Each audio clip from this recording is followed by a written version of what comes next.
Instagram, and good morning to Facebook. We got Facebook here, Instagram here, Tanj here, sporting some red hair.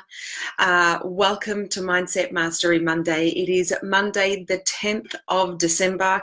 Unbelievable to think that we are 15 days away from Christmas for 2018. And then a few days after that, we'll be seeing a brand new year. If you're anything like me, this year has completely flown. So today's Mindset Mastery Monday is really inspired by a client recently who lost 3 listings in a row. So he went to 3 appraisals or listing consultations, and he lost all 3 in a row, which is very unlike him and very unfamiliar. And he thought they were his. That might have also got in the way too. So I want to share with you a distinction that really can help definitely increase your ability to convert more listings. G'day, Jackie Bailey. Good morning. Lovely to have you here on Facebook. Good morning. And good morning to Sonia. Good morning, Penny. So it is Monday morning. This is free peak performance coaching for people in the real estate space. G'day. Thanks for joining those that are all joining on. Rod Fitzgerald, my Sir Langalot up in Sydney. This is a oh, thanks, love the color of my hair. Listen, I went red. I felt I needed a change. I got really bored Friday night, trying to hide the grays now that I'm almost 50. Can you believe? Anyway, so thank you for the hair compliments. It's very kind. So this is a distinction that I love because it's really simple, and I love simple. And, you know, we are in the silly season. Whilst it's a festive time, it can also be a time that people completely freak out because we bottleneck towards the end of the year. We've got greater, you love it too, and I can't believe, I know, Rod, it's absolutely nuts. We've got a lot more social activity going on, which puts a lot of pressure on our time. Our budgets get stretched because, g'day Coletta, because, you know, we've got gifts and things to buy. We're trying to wrap up loose ends. We're also trying, and if you're like me, I like to have a clear inbox before I start the new year. And when there's 4,500 emails in there, it's going to take a while to clean out. But this time of year caused a little bit of Nutsville, and put real estate on top of that, where many of you are sitting on a lot of stock and there hasn't been a lot of sales. Good morning, Karen George. Great to have you here. So whilst this is a distinction I've shared before, I'm going to share it again because now is really the time to park your funk. And what does that mean?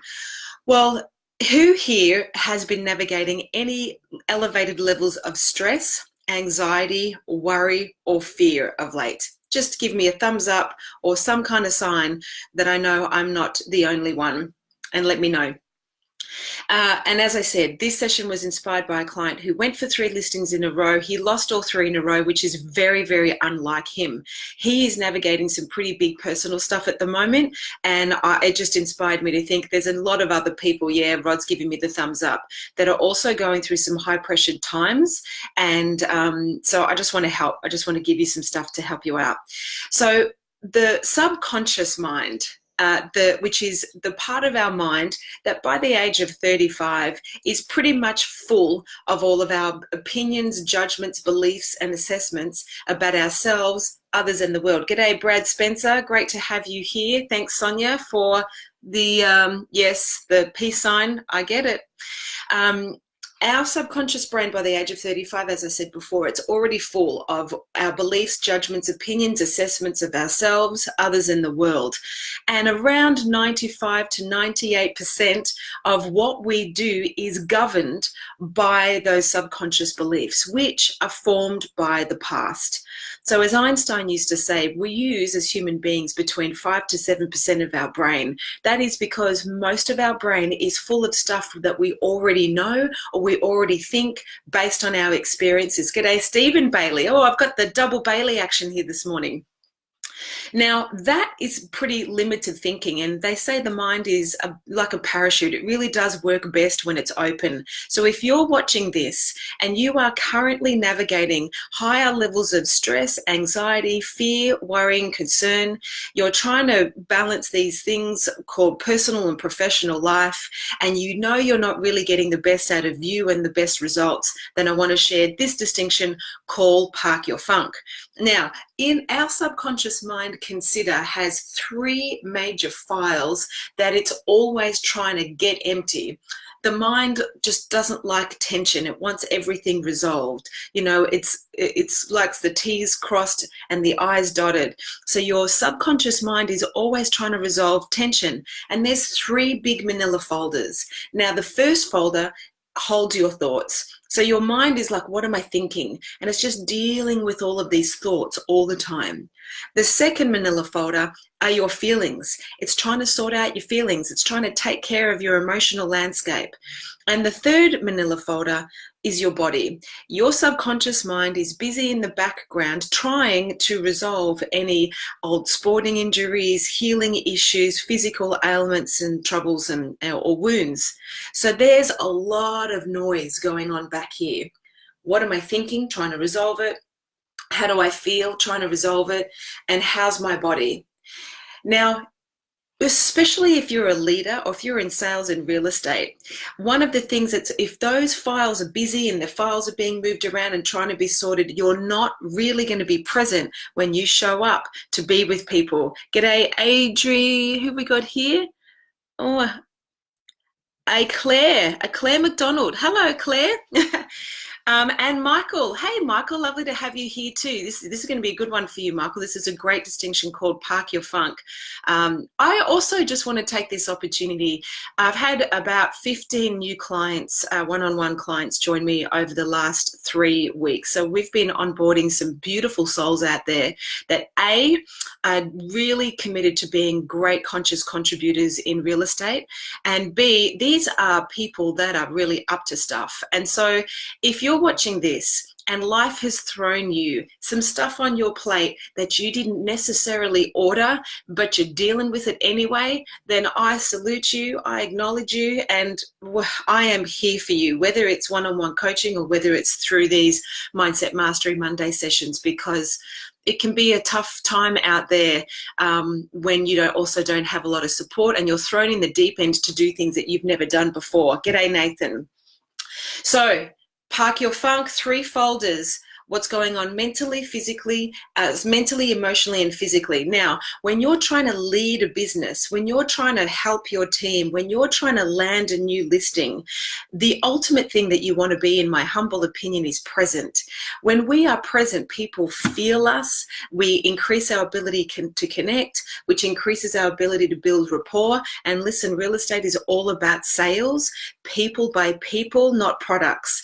They're not buying your brand. They're not buying your logo. They're not even buying your marketing campaign or your commission fee. They are buying you. So it's your job to show up as the best version of ourselves, as yourself and myself. Hey, Paula, so nice to have you here. Welcome.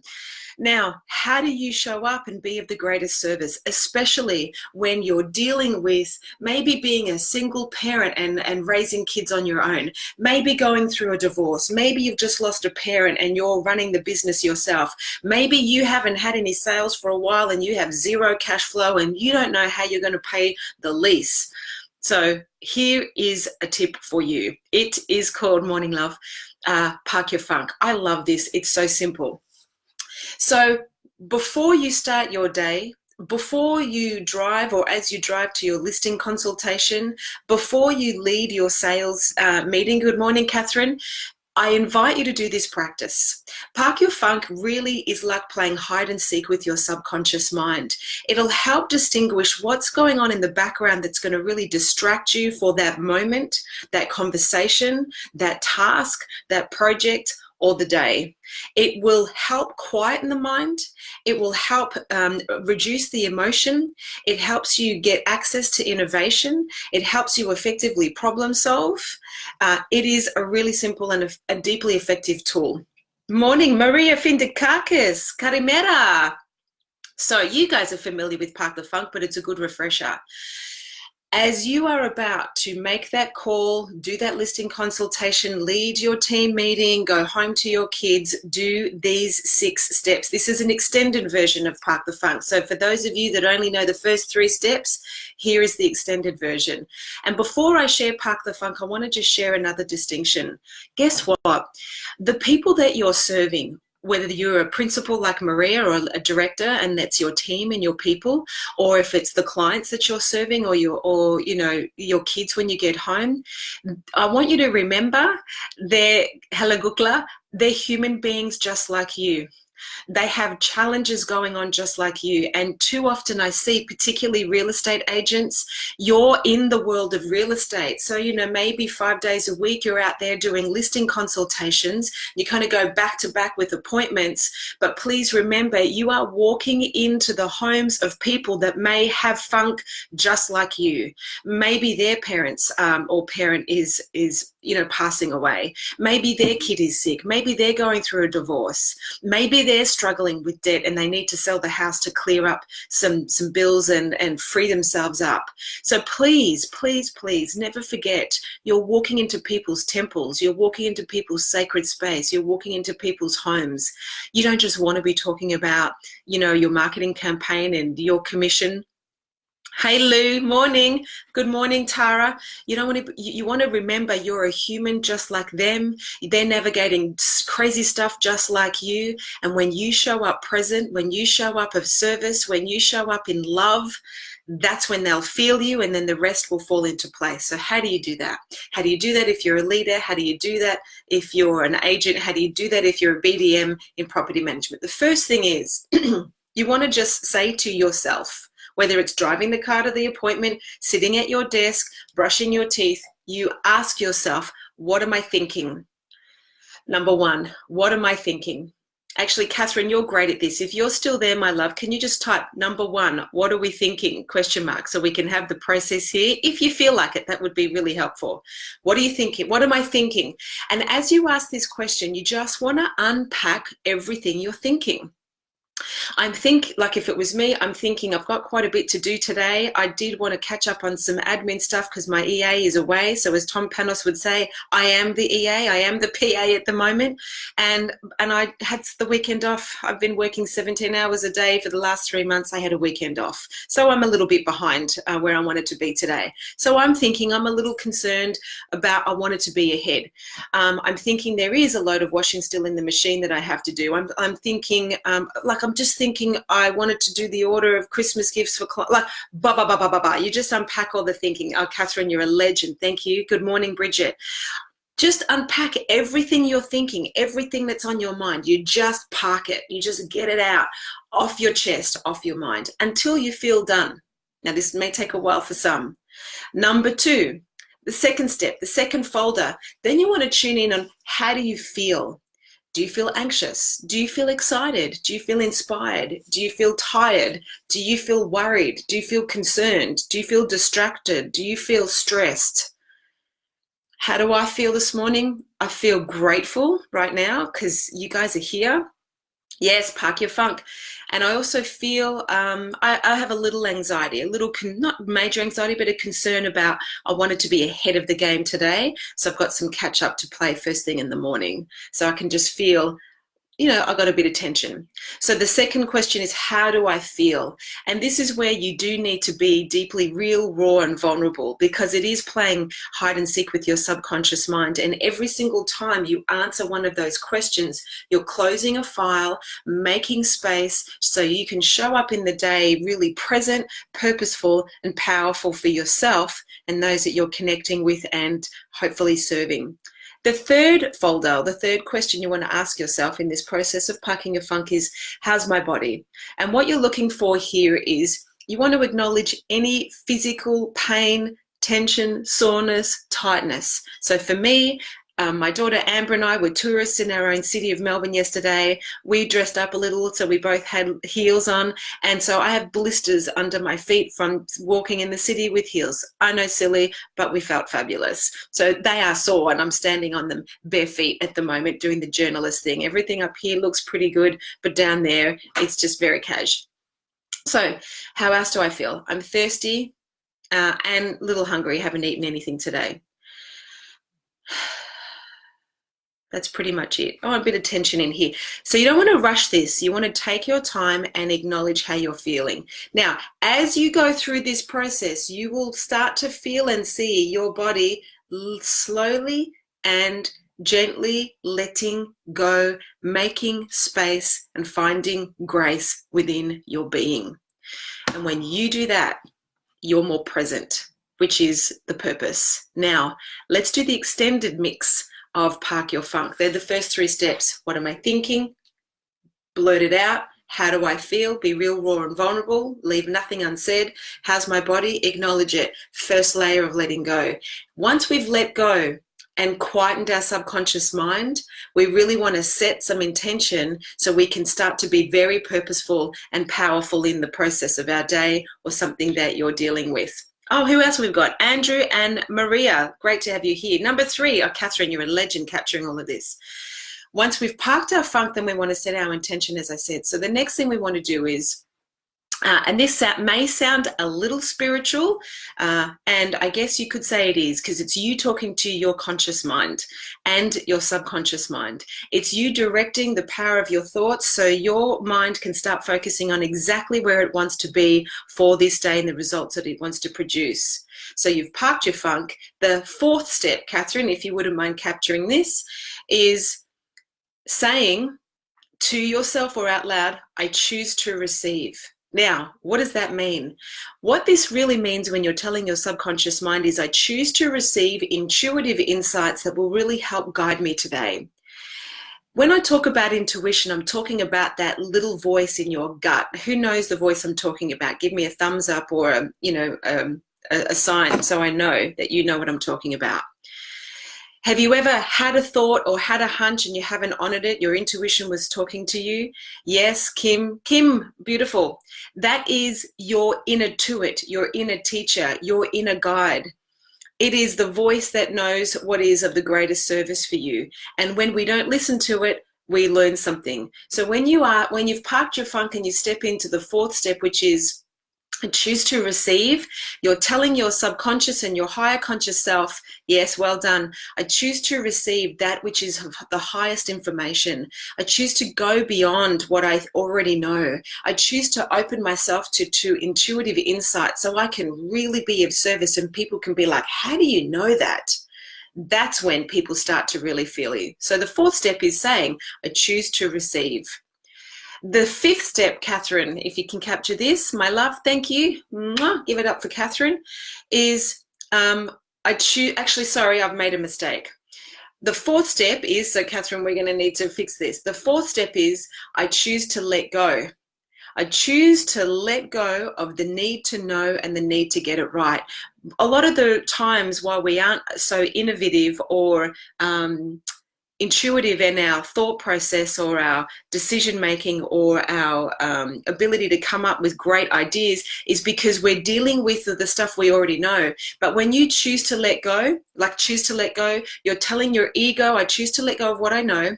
I don't know anything, and I just choose to be open.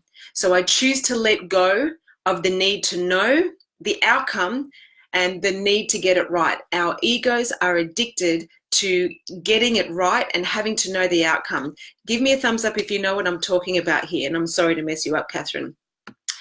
Do you know that your ego is addicted to knowing the results, addicted to knowing the outcome, addicted to knowing the way it should be? And do you know also that your ego just wants to get it right all the time? And is that possible? No. So when you, as the 4th step, say, I choose to let go of the need to know and the need to get it right, then you watch what happens to your physiology. It completely calms down. And then the 5th step now, Catherine, apologies for before, is you say, I choose to receive. Because when you let go of the need to know and the need to get it right, you quieten your ego, and then you choose to receive, which activates your intuitive self. So I choose to receive. You can expand that by saying, I choose to receive that which is going to serve this person, that which is really going to produce a beautiful result. Just choose to receive whatever's the highest result here. And then finally, really finally, the 6th step, if you really want to be a conscious contributor, is I choose to be of service. Choose to be of service, but to yourself first. There is no point going out there and trying to be great for everybody else where your heart, your soul is empty. You know, please be careful what you say because you are listening. How many of you are watching this now knowing that you speak pretty hard to yourself and you would never ever speak to another person like that? Whether you tell yourself something if you stuff up and you're hard on yourself, do you ever do that? Are you ever hard on yourself? Are you ever critical of yourself? Whether it's physical, mental, emotional, spiritual, let me know with a thumbs up if that's you. I know I have been in the past. And it's a practice. If we're going to do anything, yeah, nice. Thank you for acknowledging that. If we're going to do anything in this new year, let's be of service by giving ourselves more love and compassion. We're human, giving it our best shot. I truly believe that we all work with the best intentions. We don't wake up trying to stuff things up. We're doing this game called life. There's a lot of, I was going to say there's no books. There's a lot of books, but you know, the only way through is through. So if you feeling stressed, anxious, worried, and concerned, you want access to be more innovative, more intuitive, more able to serve, you've got to park your funk. Always correcting my voice and thoughts. Yes, Sonia, it's true, right? Here's what I'm starting to practice. You know, Chris Helder wrote an amazing book called Useful Belief. Highly recommend you get it if you haven't read it or listened to it already. Whenever I catch myself, I'm having a crappy thought, I instantly replace it with a useful belief. I go, okay, well, what would be a useful belief here? So if you've sent a proposal and you're waiting for an email and haven't come back yet and you're worried, what's a useful belief? If you're, worried about an outcome of a listing and you haven't heard from them, what's a useful belief? We are hardwired to go to the negative more so than the positive. So this new year, which we can start now, is really the opportunity to park that funk and create a useful belief. So to summarize the process of parking the funk, which helps quieten anxiety, stress, worry, fear, anxiousness, and concern, and give you access to peace, grace, innovation, even inspiration, and intuition. Number one, just unpack. What are you thinking? Just say what's on your mind. Close that folder. Number two, unpack your emotional landscape. What are you emotionally feeling? And be honest with yourself. Close that manila folder. Number three, unpack how you feel physically. Acknowledge any physical ailments, pains, niggles, tension, or tightness, or sickness, and let that close. That'll quieten the subconscious mind. You get back to a blank canvas. Then we want to choose to let go of the need to know and the need to get it right. We want to choose to receive, and we really want to choose to be of service to ourselves, others, and those in our world. So practice that process of parking the funk, and don't worry about trying to get it right, but just practice the process and watch what happens to your physiology, watch what happens to your mental state, watch what happens to your emotional state. And it really is about elevating your ability to just be present. Remember, particularly in real estate, people buy people. They don't buy your products and services. They buy you. If you're walking into their homes a hot, frazzled mess, they're going to feel like it's going to be tense and intense working with you. If you walk in and you're deeply present and there and available, you'll definitely increase your chances of connecting. Jess, what have you written? Best advice, parking your funk. Love this. It's so good. And by the way, if you do work and you're driving home to your family and your kids and your partner or your furry friends, you can park your funk, because often our families, and the very reason why we work so hard, don't get the best of us because we've got the traffic jam of the day all over us. So I hope that was of service. I invite you, before you start your Monday, if you're here in Australia or wherever you are in the world, to park your funk before you start so you can open yourself up to be intuitive and really impactful today. So have a great day. Remember, if you've got anything around the concepts of leadership, mindset, just living a life that you love, and you need a raft, you need a hand, you want some support, I'm absolutely here for you. Just write a comment in the questions, or send me a DM, and everything is anonymous. I never mention anybody's names unless you're happy to. Catherine, thank you, my love, for typing those up and creating a summary. You are the jam. So Catherine has typed that up if you want to see that on Facebook. I wish you a beautiful day, and be kind to yourself today. Remember that everything you think and say, you are listening to. So Penny, thank you. Love Monday mornings with you. I love them with you too. Much love. Mwah. Go have a beautiful day, live a great life, and make like Gandhi. Be the change you want to see in the world today. And it starts here. I'll say goodbye to my friends on Insta. Mwah. And bye-bye to our friends on Facebook. Lou, thanks, Tanj, great advice. Just what I need to start the week. Ripper. Catherine, pleasure. Thanks again. Much love. Take care, guys. Have a beautiful day.